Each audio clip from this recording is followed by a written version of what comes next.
Quickly! Available information for the Mahoning Valley over station WWG. The fuck is this?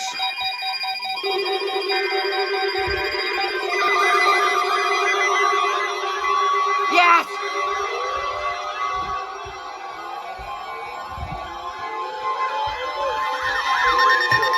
This is a test of the National Weather Service weather radio warning alarm for WWG56 for the Mahoning Valley listening area of northeast inland Ohio.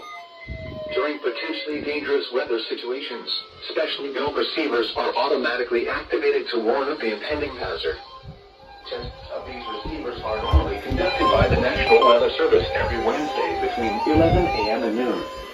When there is a threat of or existing severe weather in the area, the test will be postponed until the following day. This ends the test of the National Weather Service weather radio warning alarm.